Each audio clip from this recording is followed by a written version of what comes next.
Welcome to the On Purpose Investor Podcast, show 47.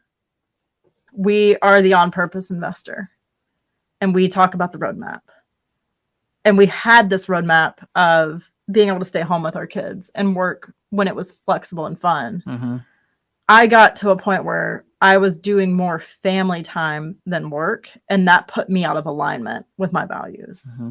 And part of that is just having a newborn and a young baby. And I get that. But it opened my eyes to the way things had been going and the trajectory we were on.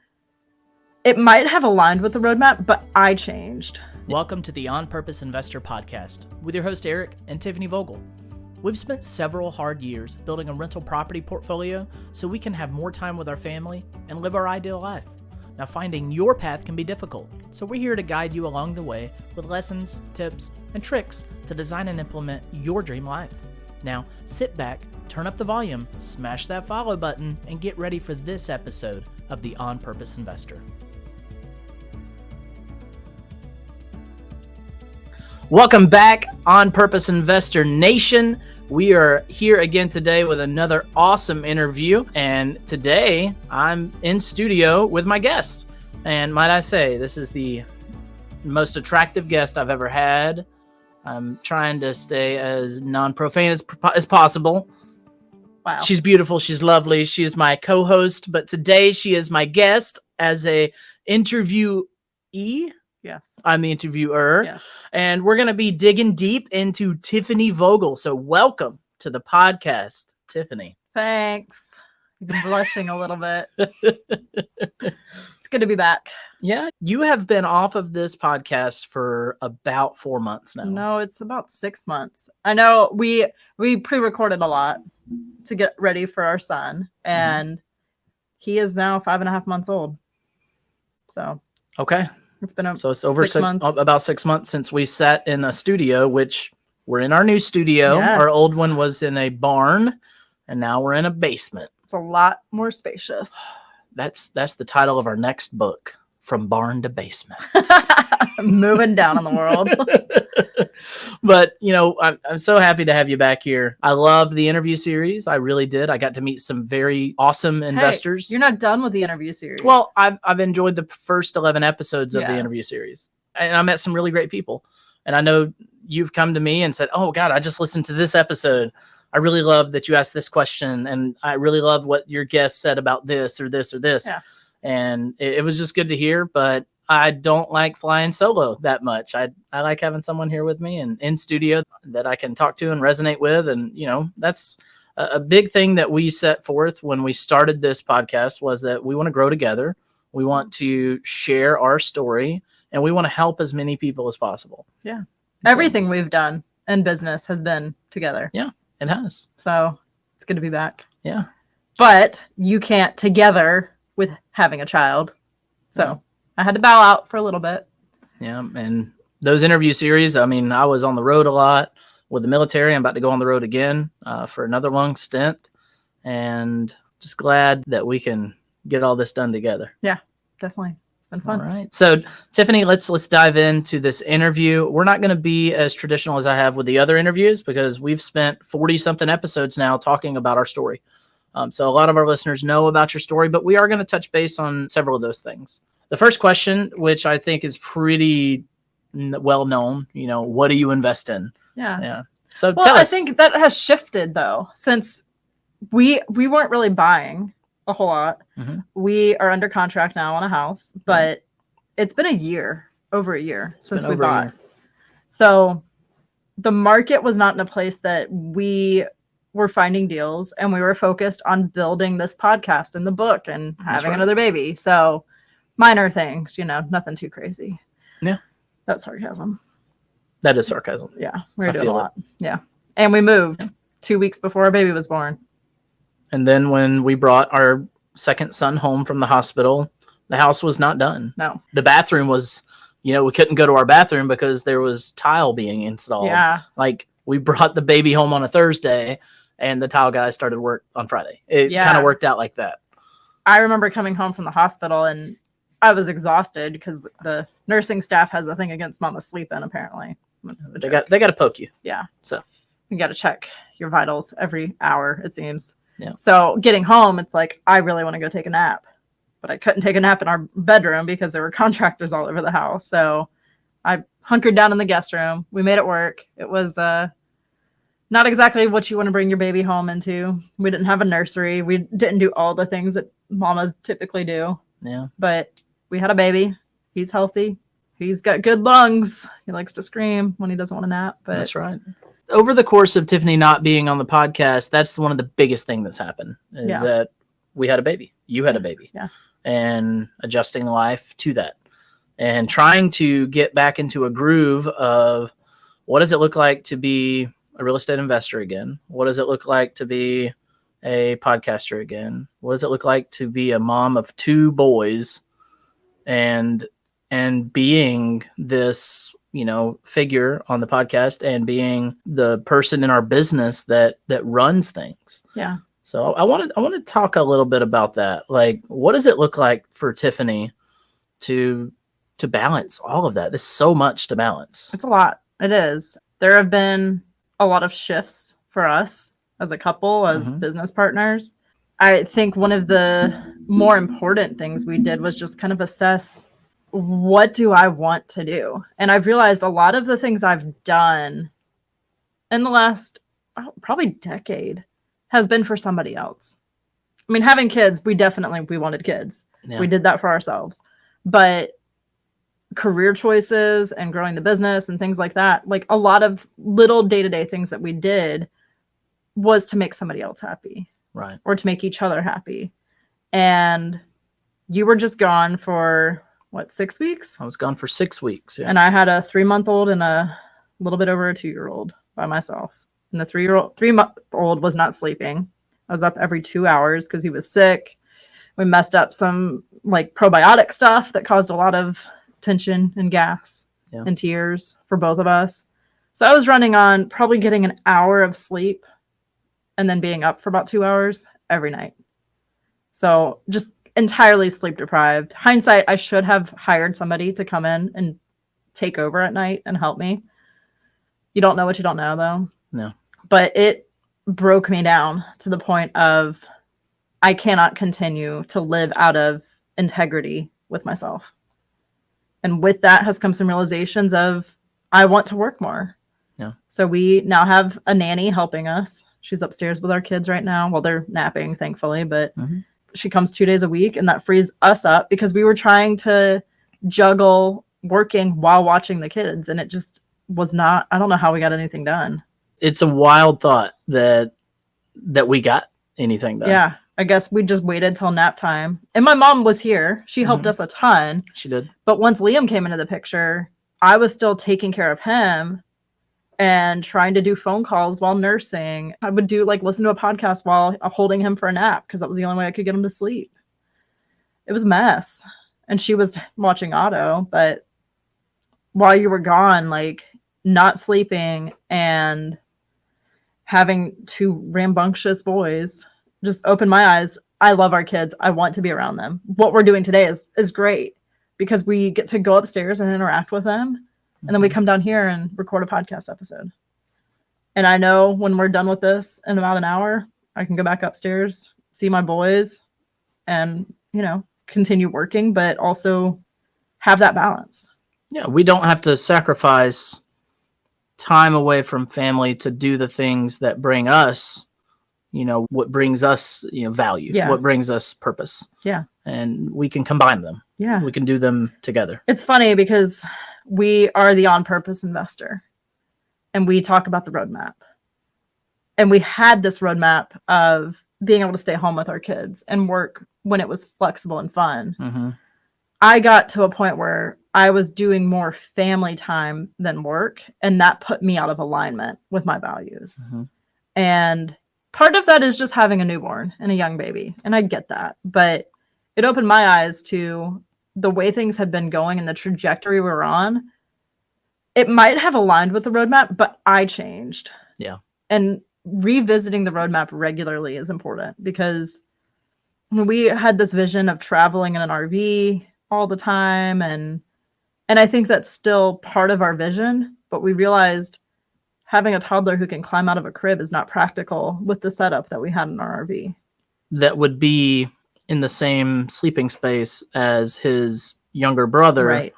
It just is like a recipe for disaster. So we decided to sell our RV. We've got this much bigger house now. And long term, we will buy an RV that fits with where we are in life. When we bought our last RV, Otto was 3 months old. Yeah. So it was perfect for that stage. Just like the roadmap we had was perfect at that stage. But things shifted and changed. Yeah. We are different people than we were when we bought that RV. Yeah. I like to say that, every week you're like casting into a new version of yourself. And every week that you're casting into a new version of yourself, you're either progressing or regressing. And the challenge is to find what worked and what didn't work throughout that past week, and find, if it didn't work, do I want it to work better? And if you're not being introspective with yourself of, okay, last week I felt like garbage most of the week. What did I eat? Oh, okay, I ate a lot of fast food. I'm not going to eat fast food this week, and I'm going to give myself a test, just a little benchmark on myself. Do I feel better than I did last week? You have recasted yourself into a better version of yourself because you just gained some information by just taking a brief survey on yourself.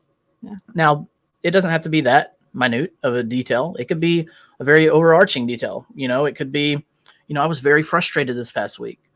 Why was I so frustrated? Well, I was frustrated because I wanted to achieve these tasks. Well, why didn't I achieve those tasks? Well, I was too busy doing this task. Okay, how do you eliminate that task? Right. Or how do you get help doing that task? And maybe you need to hire it out. Or maybe it's a task that didn't really need to be done. Right.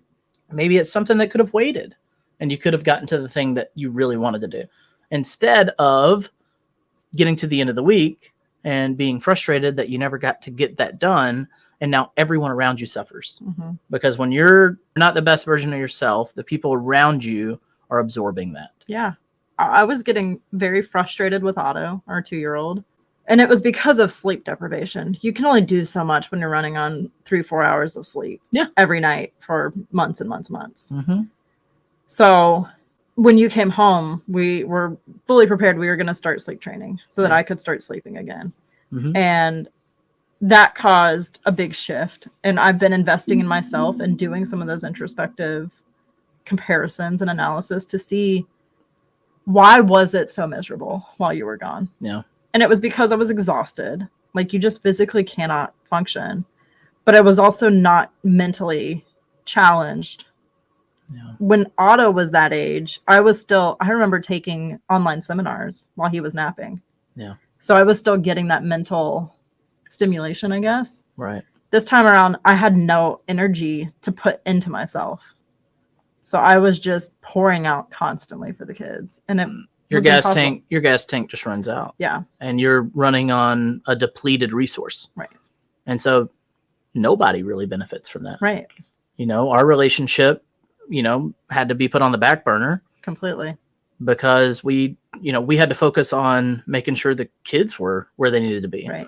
And when you have to choose between, your relationship or your kids or your job or your extended family, you're going to have priorities, and they're going to be in a hierarchy. Right. And most oftentimes we're going to worry about the thing that we find most precious at the moment. And at that point in time, it was the baby. Yeah. Right. So Otto had to sacrifice. Our oldest son, he had to sacrifice. So he had to learn how to, deal with certain things. How to be a big brother, which for him, he was 2 years old. What kind of rationale do they really have? Right. But he had to figure it out. Mom is busy, breastfeeding the baby, or mom is busy changing the baby, or mom is busy trying to get the baby down. What is Otto doing? Well, Otto, you have this big playroom and you got all these toys and books, and Otto actually developed this like autonomy, like this little bit of, self, whatever you call it. Independence, a lot like of it. An independent streak of, oh, well, mom's busy. I like these books. Yeah. And oftentimes Tiffany would walk in the other room and Otto's in there just flipping through a book. Yeah. And you're just like appalled. You're like, what's he doing? Yeah. I'm not a book reader. So I'm like, why is my kid reading a book? I listen to a lot of audiobooks, and I actually have gotten a lot better at reading books, and I find a lot of value in it. And my son and I read a lot of books together now. Because there's lots of pictures. Oh, I love the pictures. It's just when you're put into a situation where you have to make these tough choices like you were. Yeah. It lets you start seeing, how am I going to approach the next week? We all grow. Mm-hmm. We're all going to grow no matter what. And by grow, I mean get older. We're all going to get older. And when you get older, you hopefully are becoming a better version of yourself every day, every week, every month, every year. So I guess I say all of that to say, how have things shifted with you? I know you said that you wanted to value what you need more. Right. Give us some insight into what are the things that you are doing now that is filling your tank up. Yeah. You've been depleted for so long. How are you filling up your tank again? I think as moms, it's so easy to put everyone else first. And I realized we went into you being gone with the thought that I'm going to run the business, take care of the kids, keep the house from burning down and being untidy. I mean, it's untidy, but at least semi put together. And we realized very quickly, you were working, 8 to 5, 9 to 5? Something on that. I literally had no time to do anything because while one kid's napping the other kid's up, and it was all over the place. So we had some realizations of, I can't manage the business and take care of the kids and run on, no sleep. Yeah. So you took over and we created some more systems in the business that helped. Yeah. I had a realization of I'm doing too much.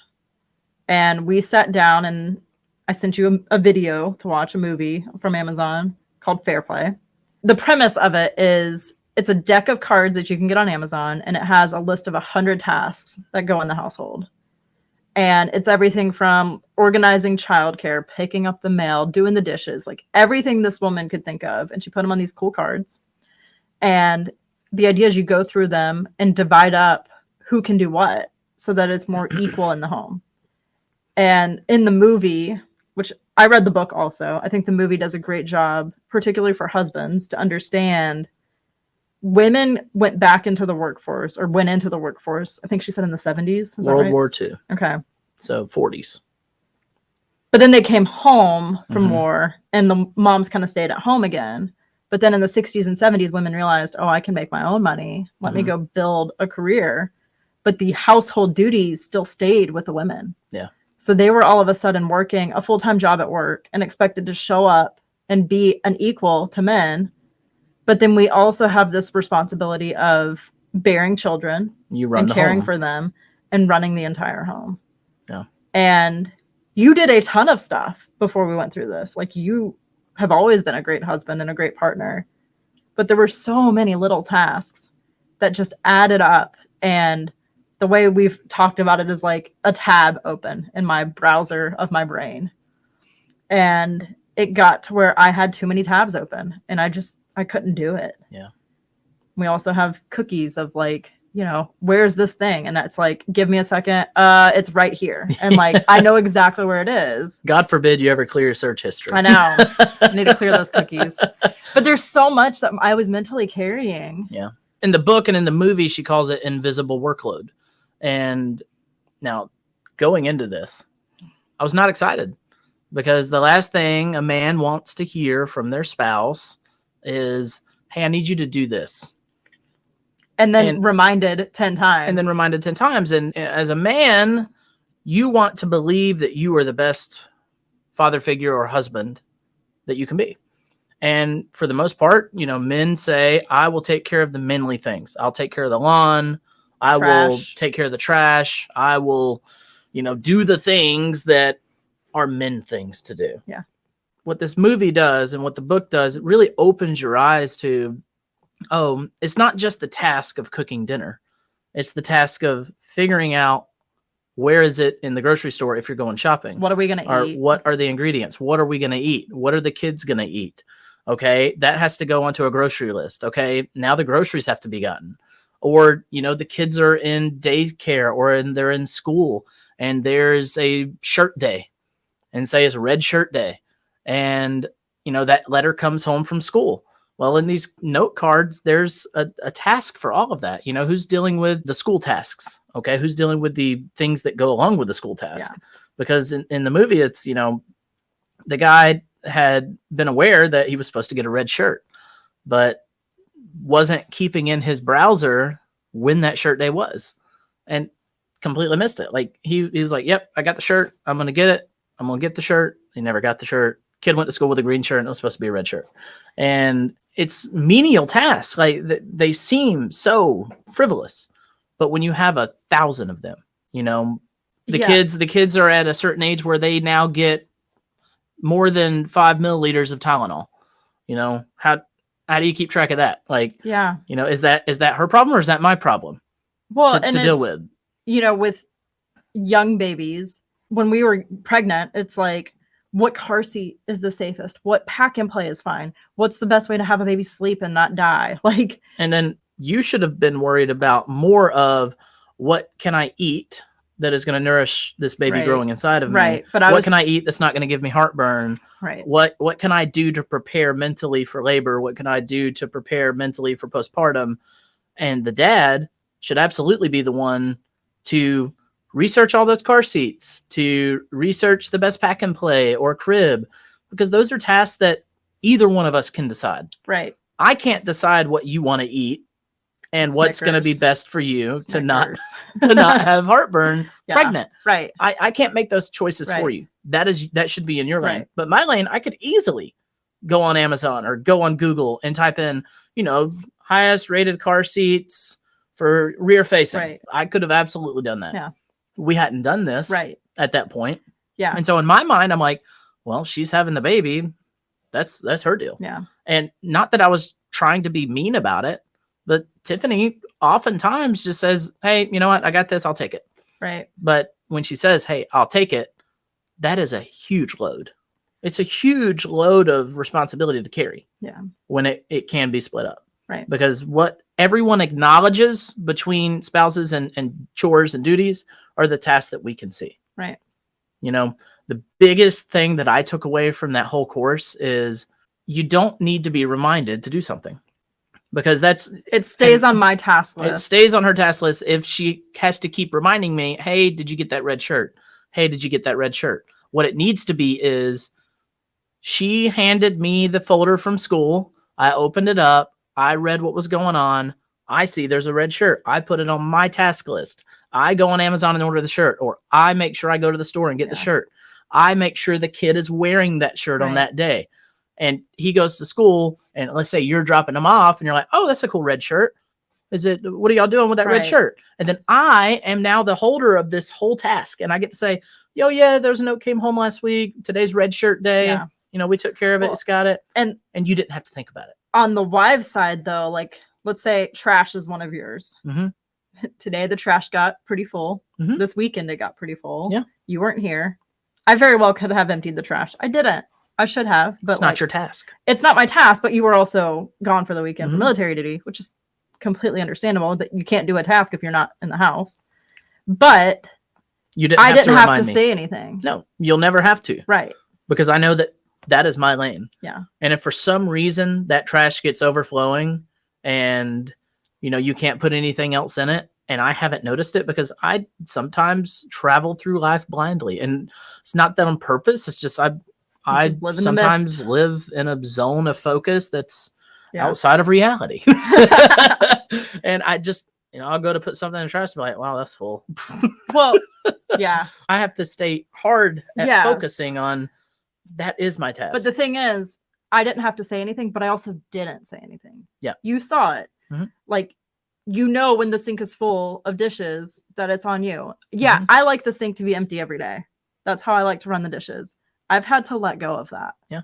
And you notice the dishes get done. They do. So with this whole program, she talks about setting what is the minimum standard. Mm-hmm.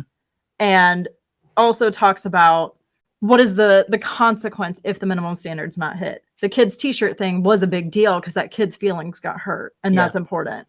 The dishes staying in the sink an extra day has really no impact on the family. No. But if it did have a more of a mental load impact on me, then I have to advocate and communicate, hey, I really need you to do this because it has an impact on me. Yeah. all of that to say, I think we both came to a realization of it got to where it was easier for me to just order the shirt or do the thing than trying to remember to remind you 10 times to do it. And the role of me is to take the whole tab and close it for you. Right. That you don't have to think about it. Yeah. So now, if there is something for school, she doesn't even know about it. Right. I know about it. Yeah. And if she wants to know about it, or if I think it's a cool thing that she needs to know about, like, hey, they're going to be taking pictures on this day. I bought 2 shirts. Which one do you want? Like, I'd like your input on this. Yeah. I'm dressing him up like this. Would you rather him dress in this? And I'll ask her for input on that. Tiffany builds the weekly menu of what we eat for the week. And she will often ask me, hey, do you like curry? Or, hey, do you like... Is that really a question? Well, I love curry. I love curry. But, would you be open to doing eggplant parmesan? Or would you be open to this? Now, we did a tofu. Yeah, we did a tofu, and I hated it. But, we tried it. That's tried. We tried it. So it's one of those... We sometimes, hop into each other's browsers and say, oh, hey, that's what we got going on this week. And I'll add input. But it's opening the tab, doing the work, closing the tab. Yeah. And I do the cooking. So she does the recipe building. She does all of that. That's a big task. It's huge to build a menu for the week. I do the task of, oh, it's on the calendar. I know we're having this for dinner. I know she used this recipe. I'm going to go and cook this recipe. Yeah. And then we track our eating and how many calories we're taking in and out. I'll either plug it in and share it with her. She'll share it with me. And I have found so much pride. Empowerment. I feel of, I fed my family tonight. Like, and it seems so small and menial, but it's like, yeah, I love cooking. So that's the thing for me. I love cooking. So I love being able to cook for y'all. It gives me pride and a sense of purpose that I'm the cook. Right. And Otto loves to cook. I cook. Yeah. But it's also great for me because I know that dinner is going to be on the table at a certain time, give or take 30 minutes. But I don't have to worry about it. So I can take that time and go spend the time with the kids, which helps you cook without a 2-year-old trying to get on the hot stove. And I get quality time with the boys. That before I was running around crazy, constantly doing the dishes, doing laundry, doing something, and didn't get that quality time with the kids. Right. I was frustrated because I felt like you were the fun parent, and I was always stressed out about taking care of things. And I couldn't be the fun parent because I was so tired from being the logistical parent. Yeah. So now I have that flexibility. And with having someone come to the house 2 days a week now, and you're taking the kids to school, and it frees me up to do the things that I want to do with work and helping people and doing stuff like this podcast. Yeah. So then when 4:00 hits and we go upstairs and we call it a day, we can be super focused and engaged with our kids. Yeah. So they're getting very focused and engaged time from this nanny who's with him, and she's teaching him and interacting. And he's not just getting a distracted mom who's just pissed off all the time that she can't do what she wants to do. Right. So, we led into this part of the discussion by me asking you, how are you gaining back? Yeah. And that was one part of it, right? Which is to de-stress you, to help you start filling up your tank again. Yeah. What are some other things that you were doing to help you get back or to reestablish or to build something new? Yeah. A new foundation upon where you operate. I am investing in myself. I signed up for an online course that financially probably didn't make the most sense. We'll put it this way. We spent as much on your truck as we did on the course, and your truck's now in the shop. There we go. We probably could have put that money into something else, but it was important to me. And it was something I really wanted to do. And it's not something that's available all the time. So it's like, I have a week to decide. And I did the purchase. If that means I have to go work hard to find a way to make up that money or whatever it takes, I will. Yeah. With moving into this house has shifted our finances. So we're going to add some properties. We have some financial goals we want to achieve, like buying a new RV and things like that. So I want to grow a business. Yeah.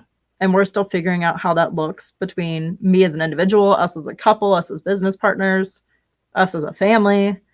But I'm going hardcore on this course, and I'm blocking time. I mean, I told you this week, Friday, I'm going off on my own. I don't know what I'm doing, but you got the kids. Bye. Yeah. I'll be here to nurse when I need to nurse the baby. And if not, there's formula and I'll take a breast pump. And that's right. I would have never done that 6 months, a year ago. What shifted? Like how did you come to that realization? That it's okay. It's okay for me to not want to be with my kids 24/7.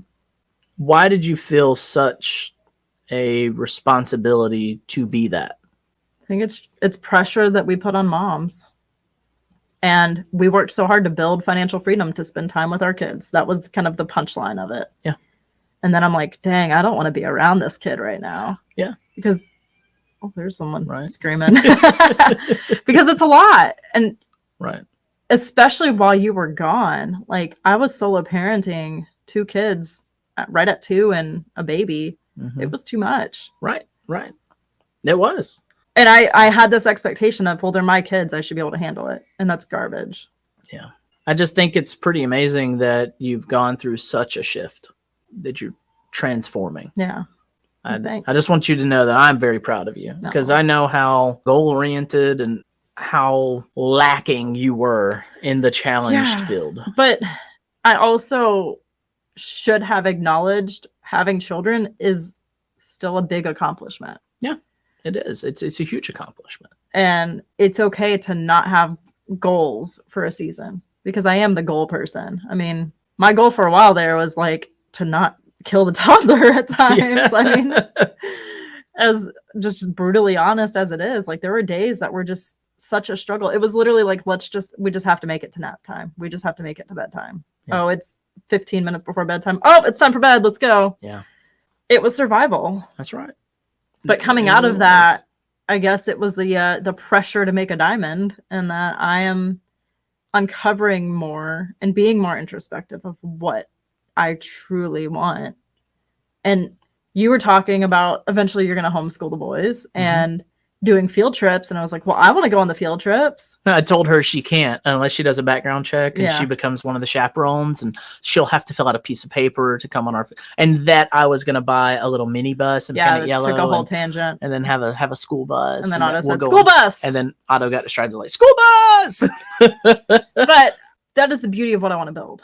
I want to build a business where my skills are put to use and I can be who I truly am and operate at the level I want to operate, because I feel like I have repressed myself, because women are not the breadwinner in a lot of cases. Women are not the go-getter, and especially in real estate. I mean, how many conversations is, how do I get my wife on board? Not how do I drag my husband along? Now, we meet a few that are like that. Yeah. But more often than not, it is, how do I get my wife to buy in and support me? Yeah. Or how do I get my wife to join me on this adventure? Right. And we've never had that issue, but we have talked a lot about it. Like, how do we help those people that are struggling to get their spouse to participate with them? Right. I mean, we've got a couple of podcast episodes talking about that. How do you get your spouse on board? And I don't know which episode it was, but it's back there. Yeah. I mean, I think we were on the same page because we had the vision and the why that was set. But also, at the end of the day, what do you want to do? You want to drink some whiskey and watch Family Guy. Yeah, we had that conversation last night. Yeah. At the end of the day, I want to like debrief on the whole day, maybe go read like some more articles on something that I can grow. Like once the kids are in bed, it's like go time for me to pour into myself mentally. Yeah. Because I didn't have that space to do it during the day. Right. So now we're trying to create that space during the day so that I can just sit back with a glass of wine and watch Family Guy and be content and not just ready to keep going. So I want to lean into the future a little bit. Oh boy.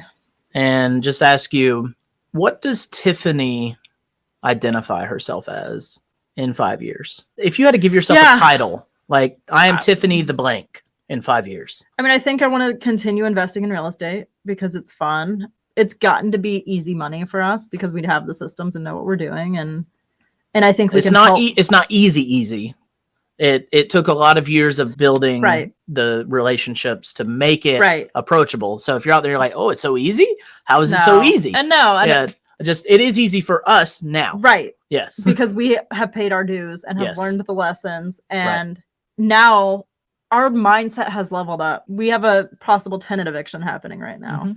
And you were like, what would Tiffany and Eric of 3 years ago have said about this? And now we're like, oh, she just sent this nasty email. Look at it. Look how funny it is. Yeah. And we would not have felt that way 3 years ago. So while leaning into the future, yes, what do we see as something we struggle with now?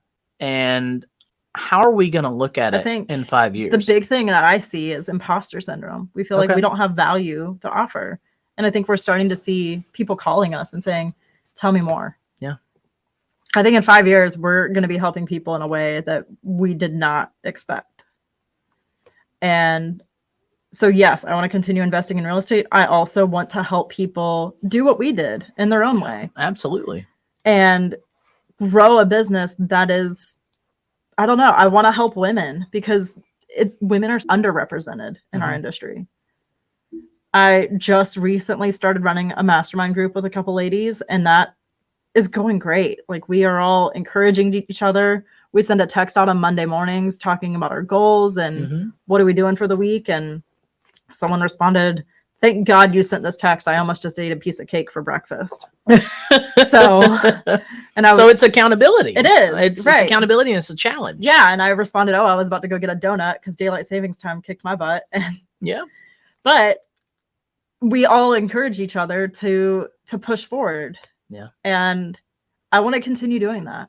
I want to help more women. I don't have the vision of what exactly it is. I think the next 5 to 6 months is going to shape a lot of that. I think we still do the podcast. We'll have another book coming out hopefully by the end of this year. I don't know. Like, the sky's the limit, I feel like. Right. But you are easily able to identify that in 5 years, future you is leveled up. Yeah. Like, for sure.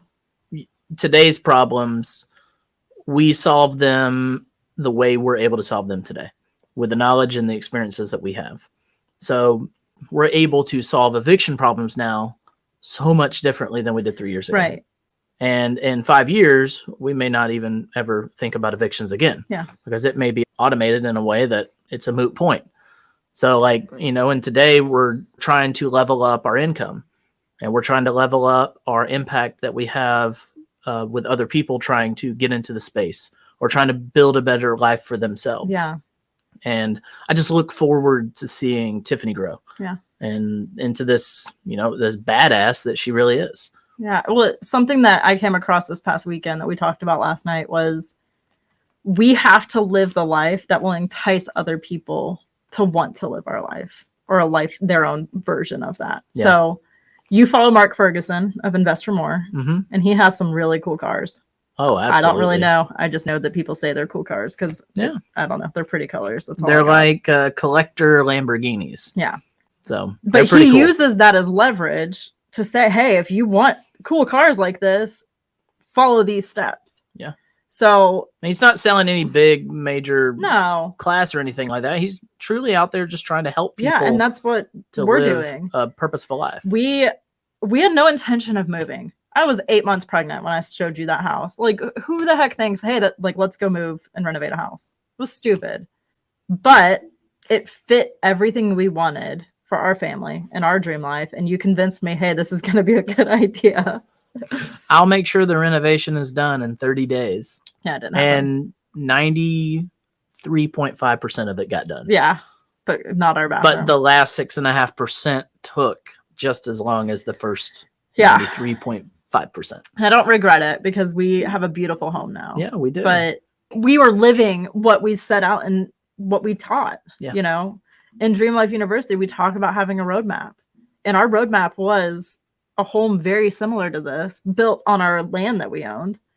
But when we saw this, we knew we could add value in renovating it ourselves. And we got into a house that would have cost us twice what we paid for this if we had built it. So the roadmap shifted in a major way, but we reached one of our dreams in 10 years shorter time frame? I believe so. Yeah.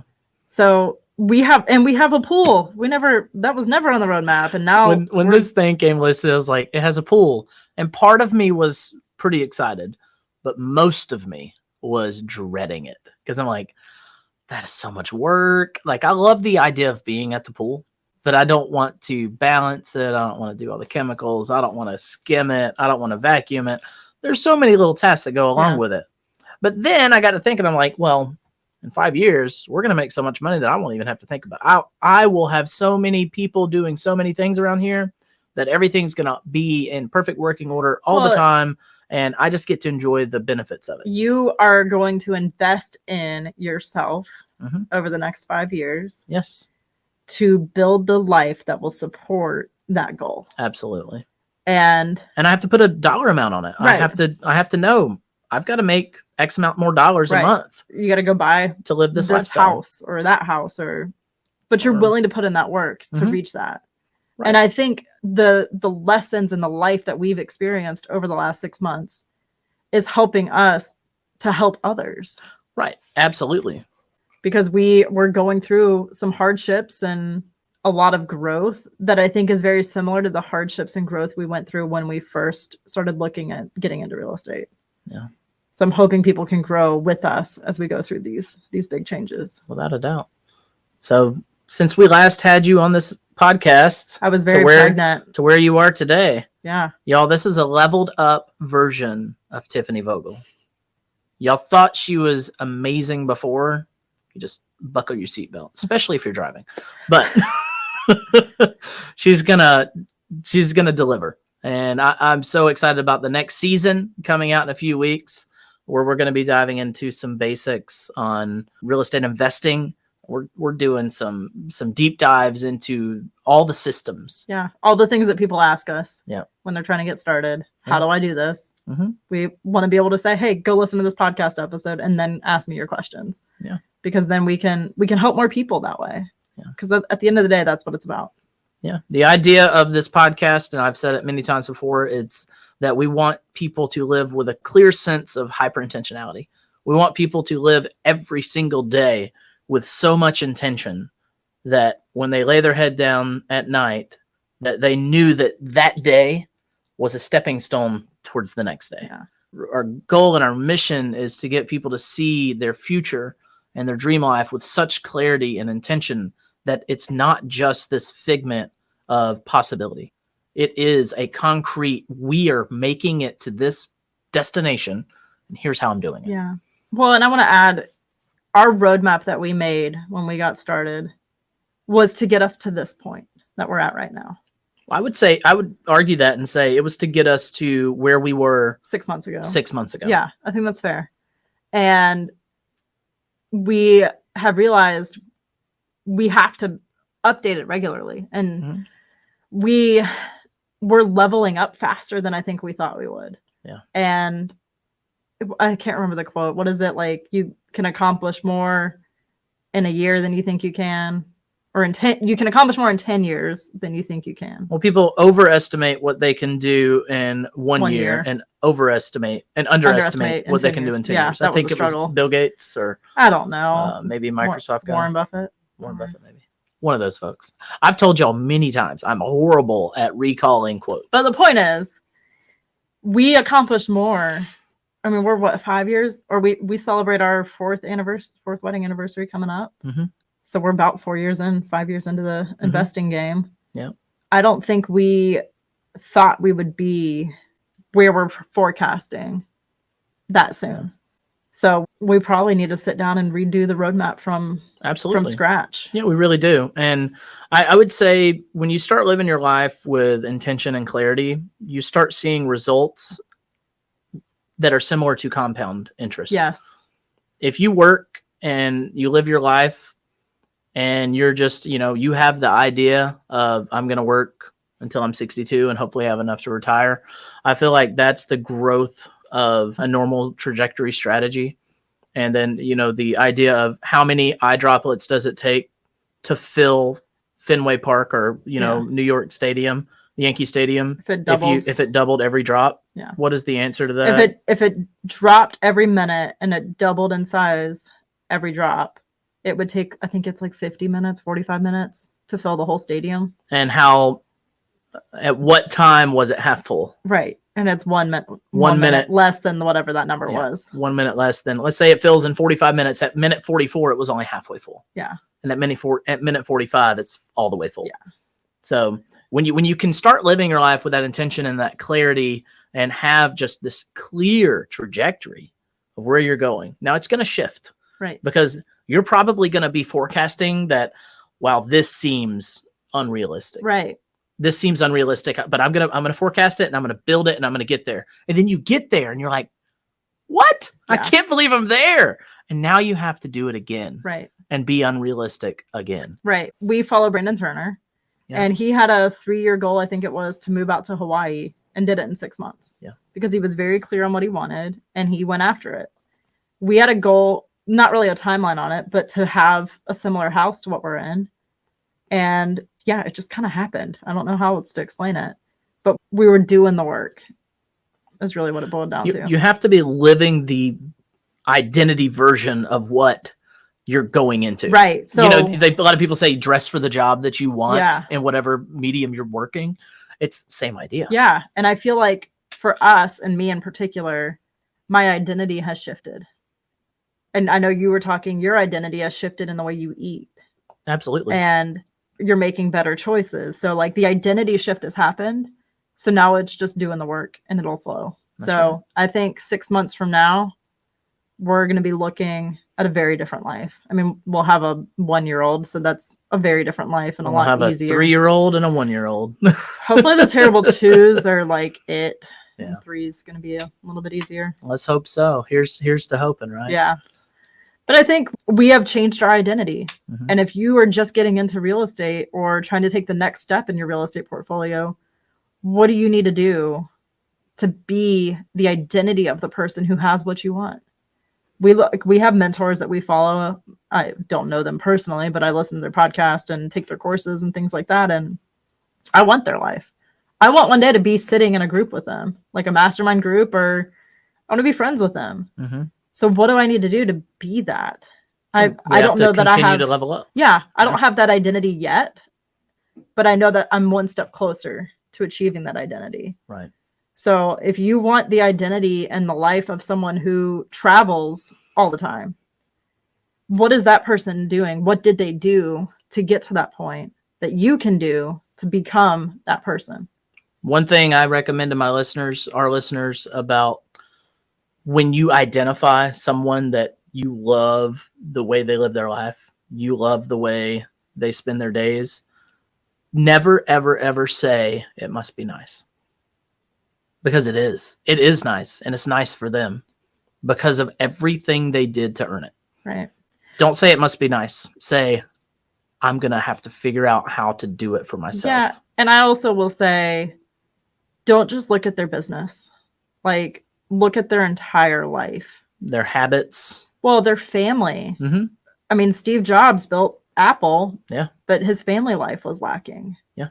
So for me, like Warren Buffett's more of an idol in that regard because he has a very content life. He lives in his sweet little house in Omaha and gets his McDonald's every morning. And that's the kind of life I'm more interested in living. Yeah. So don't just say, oh, I want, a business like Tesla and I want to live like Elon Musk. Look at his whole life. Is that what you want your life to look like? I'm sure he has a lot of money, but does he have fulfillment? Right. On every aspect of his life? Yeah. No one's ever going to be completely full of every aspect of their life. There's always going to be a next level that we aspire to go. That's the human endeavor. That's the human experience. Right. To level up continuously. So.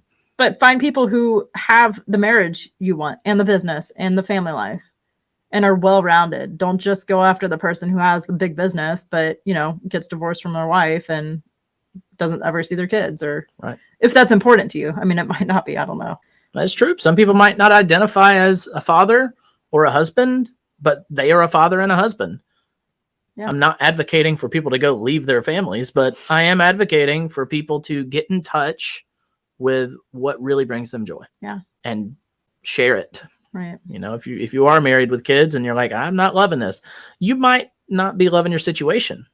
It might be shifting like we did. Yeah, it may not be that you don't like your wife and kids or your husband and kids. It might just be that you don't like the situation that you're in. Yeah. So figure out a way to change it. Yeah.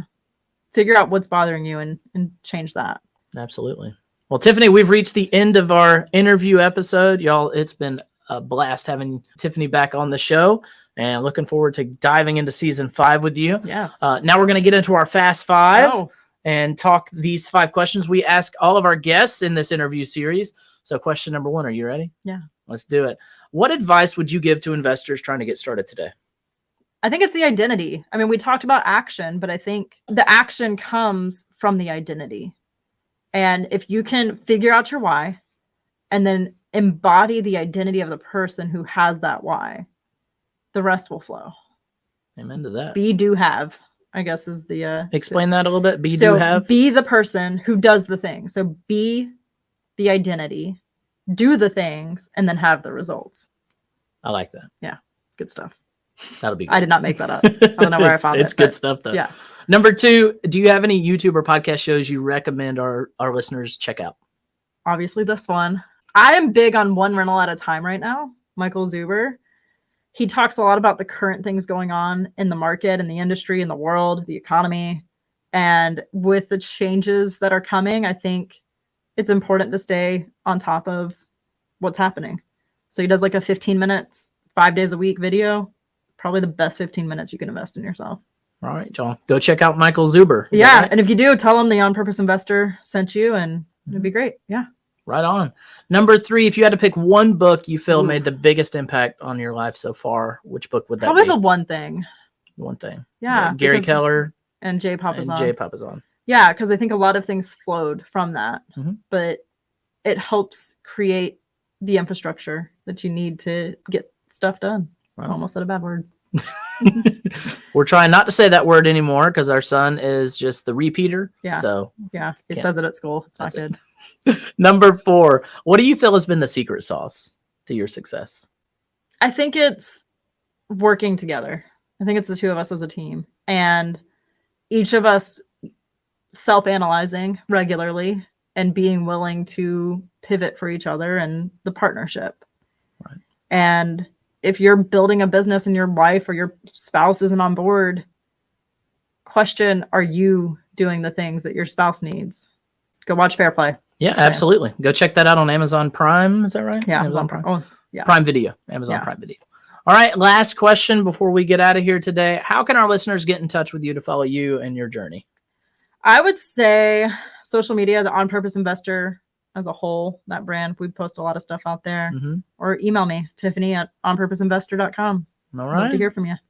All right, y'all. If you got questions for Tiffany and how she has leveled up and maybe tips on how you can level up, shoot her an email, Tiffany at onpurposeinvestor.com, or reach out to us on Instagram, onpurposeinvestor. We're also on Facebook, same link. It's been a great episode having you in here today, and look forward to diving into season 5. Yeah, good to be back. All right, y'all. Like always, stay hyper-focused, stay intentional, gain that clarity, and we'll see you next season. Thank you for tuning in. If you have any questions or comments, we'd love to hear from you. Head over to onpurposeinvestor.com and sign up for our newsletter to get all the latest updates. If you haven't already, we'd really appreciate an honest review wherever you watch our podcast. All right, now go smash that subscribe and follow button for more tips on building your dream life. See you next week, Pathfinders.